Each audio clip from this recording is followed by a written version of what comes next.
प्रणाम मित्रों, आशा करता हूँ आप सभी लोग स्वस्थ होंगे, खुश होंगे। पिछले कुछ वीडियोस से हम मर्म पर चर्चा कर रहे हैं और क्योंकि मर्म एक व्यापक टॉपिक है, जैसे हमने डिस्कस किया था, इसमें 107 मर्म पॉइंट्स हैं जिनको स्टिमुलेट करके हम अनेक रोगों से मुक्ति प्राप्त कर सकते हैं और स्वस्थ रह सकते हैं। तो पिछले कुछ वीडियोस में हमने तल हृदय मर्म को डिस्कस किया, उसके अलावा सारे मर्मों का विश्लेषण किया। आज जिन मर्मों को हम डिस्कस करेंगे उसमें पहला मर्म है मणिबंध मर्म। मणिबंध मर्म एक संधि मर्म है और ये हमारे इस कलाई के पोर्शन पर स्थित होता है। मणिबंध मर्म एक बहुत ही इम्पॉर्टेंट मर्म है, एक ऐसी बीमारी के लिए, एक ऐसी परेशानी के लिए जिससे आजकल हमारा समाज बहुत बड़े परसेंटेज में परेशान है, और वह समस्या है स्ट्रेस की, एंग्जाइटी की। एंग्जाइटी डिसऑर्डर्स, स्ट्रेस, इन सारी परेशानियों में इस मर्म को स्टिमुलेट करने से हमें बहुत ही अच्छा लाभ प्राप्त होता है। तो जैसा हमने बताया कि एंग्जाइटी और स्ट्रेस की समस्याओं में मणिबंध मर्म को स्टिमुलेट करने से हमें अप्रत्याशित लाभ प्राप्त होता है। तो आइए जानते हैं कि मणिबंध मर्म की स्थिति कहाँ है और इसको कैसे स्टिमुलेट करते हैं। यह जो हमारा हाथ है, इसकी कलाई का जो ये जोड़ है, इस पर हमारा मणिबंध मर्म स्थित होता है और इसको स्टिमुलेट करने के दो तरीके होते हैं।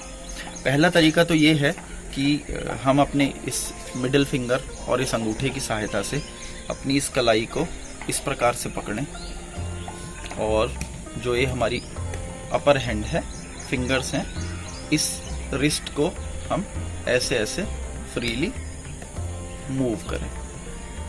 यह पकड़ इतनी भी ज़्यादा टाइट ना हो कि हमारा हाथ मूव ही ना कर पाए। तो इसका प्रेशर ऐसा होना चाहिए कि यह ना बहुत ज़्यादा टाइट हो और ना ही बहुत ज़्यादा लूज हो। यह ऐसा होना चाहिए जिससे हमारा इस हाथ का मूवमेंट प्रॉपर हो सके और इस पर हल्का सा एक प्रेशर भी आए।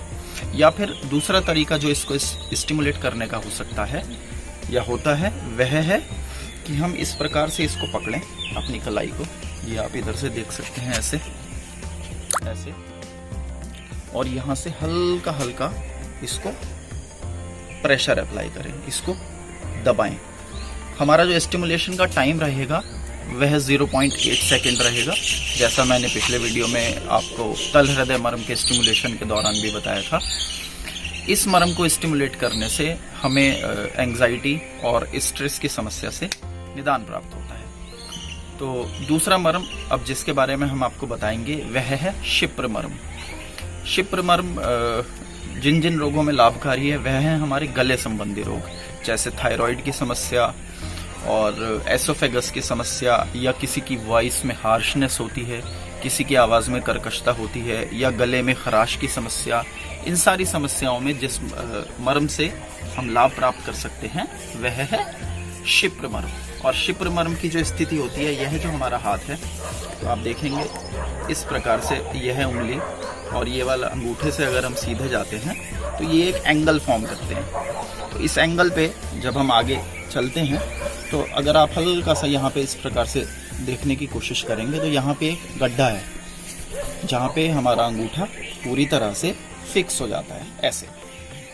तो शिप्र मर्म को जो स्टिमुलेट करने का तरीका है वह यह है कि इस अंगूठे को हम यहाँ पे रखें और इस उंगली को, इंडेक्स फिंगर को अंदर की तरफ इसके नीचे रखें और 0.8 सेकेंड के एक बार के प्रेशर से 15 से 20 बार इस बिंदु को, इस पॉइंट को हम स्टिमुलेट करें। इस स्टिमुलेशन से हमें गले संबंधी रोगों में बहुत ही अच्छा लाभ प्राप्त होता है और गले से संबंधित जितने भी रोग हैं, हमारी एसोफेगस से या हमारे फूड पाइप से संबंधित जितने भी रोग हैं, उन सभी में हमें अप्रत्याशित लाभ प्राप्त होता है। आशा करता हूं आपको यह जानकारी अच्छी लगी होगी। आगे भी हम इसी प्रकार बाकी मर्म बिंदुओं से संबंधित जानकारी आपके लिए लाएंगे, जिससे आप स्वमर्म चिकित्सा के द्वारा अपने घर पर ही अपने आप अपनी परेशानियों से मुक्ति प्राप्त कर सकें। बहुत बहुत धन्यवाद। स्वस्थ रहें, खुश रहें।